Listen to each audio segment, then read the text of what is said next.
every time you try to catch a Pokemon, and what Pokeball you use determines this bonus ball number. A normal Pokeball has a catch modifier of 1 times, meaning it has no impact on the overall formula. Other Pokeballs do modify it though, such as the Great Ball multiplying it by 1.5 times, or Ultra by 2, and a higher modifier means a higher chance of success. The Dive Ball has a 3.5 times catch rate modifier if the Pokemon is water-dwelling. In most games, that means while the player is surfing, fishing, or diving, and in Scarlet and Violet, it means the Pokemon is literally in the water. It's a useful Pokeball when catching Pokemon when that situation applies, since 3.5 times is quite a bit higher than the Ultra Ball's 2 times.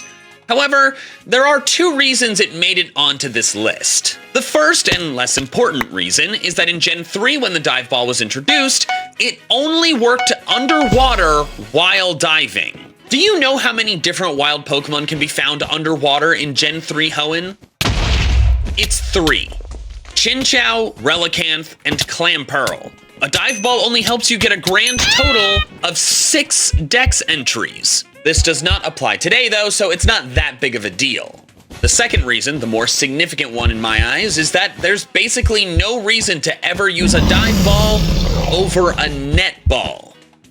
If you don't care about aesthetics, I'll admit the Dive Ball looks a lot better than the Net Ball does, but this video isn't about aesthetics. A Net Ball also has a 3.5 times catch rate, but it has that for Water-type Pokemon regardless of where they're found. A Wugtrio on the beach is not affected by a Dive Ball, but it is by a Net Ball. Since the vast majority of Pokemon you encounter surfing, fishing, or diving are Water-type Pokemon, that means a Net Ball applies everywhere a Dive Ball does, and more, since it works on Water-type Pokemon on land. Oh, and I haven't even mentioned, Net Balls also work on all Bug-type Pokemon, which tend to not be in the water overall. So that is so many more Pokemon. A Net Ball is superior to a Dive Ball in virtually every situation. There are exceptions like Dratini or Tynamo or Hisui and Quillfish, but those are so few and far between. A Net Ball's gonna work basically everywhere that a Dive Ball does and costs the exact same. So that forces Dive Ball onto this list. Number 9, the Repeat Ball. A Repeat Ball has a modifier of 3.5 times, same as the Dive Ball, so that's pretty good, but only if the Pokemon has been registered in the person's Pokedex before. That means that in the process of completing one's Pokedex, a Repeat Ball is just not used to you, unless you're trying to catch a second Slowpoke to make into a Slowking, for example. That means it's just a more expensive Pokeball most of the time, and therefore not worth the money. However, it's not completely useless, at least it hasn't been for me.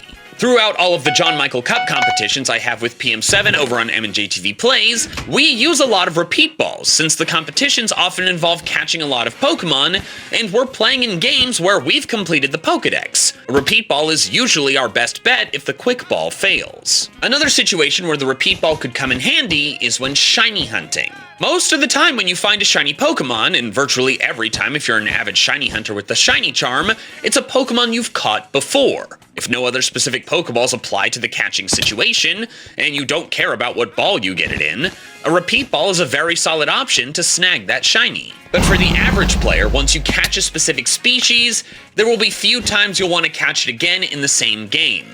Therefore, the Repeat Ball is not very useful for most casual players. Number 8. The Dream Ball. The Dream Ball is an odd ball. In Generation 5, it was used to catch Pokemon in Entree Forest that the player imported to their DS game from the Dream World, the online function that is no longer available. These balls were guaranteed to catch those Dream World Pokemon, and they weren't used or seen anywhere else. The ball then became absent for several generations until it returned in Sword and Shield, where the ball guy would give you a single Dream Ball at Winden Stadium, but with no way to get any more outside of an event. This new updated version of the Dream Ball has a 4 times catch rate modifier on Pokemon that are asleep. The Dream Ball returns in Scarlet and Violet with the same 4 times on sleeping Pokemon catch rate situation, and there are ways to get more than one, albeit late game and not easy. As for the usefulness of the ball, it's solid.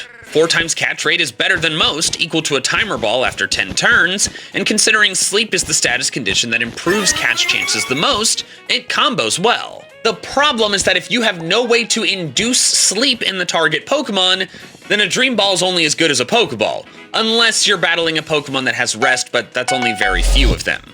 If you're using a Pokemon like a False Swipe Spore Breloom, which I like to use for catching Pokemon, then it works very well.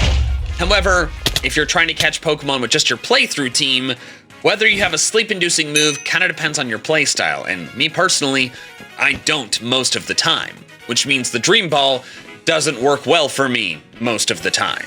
But even if you have a way to force sleep, the Dream Ball is still here due to its difficulty to obtain.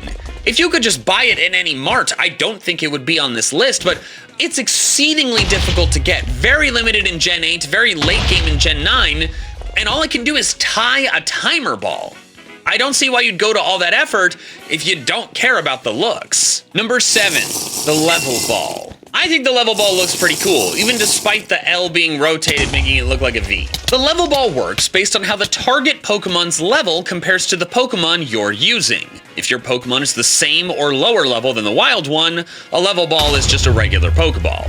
Higher but less than double, it's an Ultra Ball, 2 times. More than double but less than quadruple, 4 times. Then quadruple or higher, a huge catch rate modifier of 8 times. 8 times is super impressive. There's only one other non-Master Ball that can reach that high. However, the problem, though, comes from the situation in which you get that catch rate modifier. Due to the comparison situation, a Level Ball is more useful the higher level you are and the lower level the wild Pokemon is. But low-level Pokemon are famously easy to catch in most situations. Trying to catch an early route Pokemon with a Level Ball is like trying to kill a bug with a bazooka.